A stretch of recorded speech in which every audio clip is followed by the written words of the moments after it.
The next wine that we're tasting is Woodstock Shiraz Cabernet, vintage 2006 from Cornwall. Scott. So yeah, this is 2006 or 2008? 2006. Okay, sorry. Shiraz Cabernet is very much an Australian blend. It's not the sort of thing that you often see in Europe because, of course, Shiraz comes from the Rhone and Cabernet comes from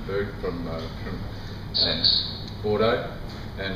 But in Australia, we don't have these rules so much as to what we can blend, and we found that it works really well. Some of the greatest wines in Australia are Shiraz Cabernet blends, and this is, I'm not saying one of the greatest wines in Australia, but it's very affordable and it has a bit of funky, sort of old world character, and the Cabernet Sauvignon can be like the structure, the backbone, the spine, the skeleton of the wine, and the Shiraz can be the flesh and the body, and so they work very well together. And with aging, they just seem to grow and evolve, and you get these interesting food-like flavours that fly off in tangents from the original, just fruit and oak characters that we start with.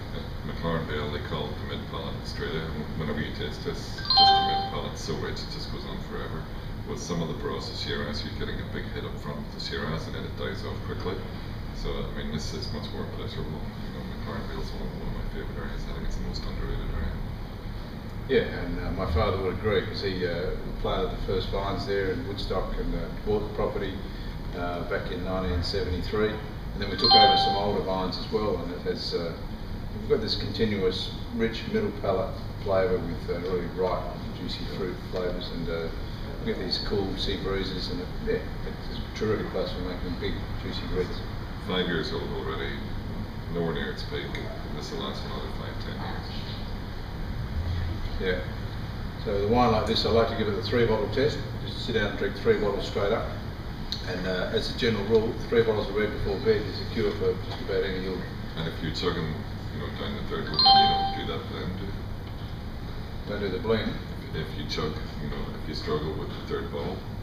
Yeah, that's right. If we can't, if the third bottle gets stuck halfway down the throat, then it's not ready. So, but I'm confident with all the wines that I make that they pass the 3-bottle test. I personally check them all.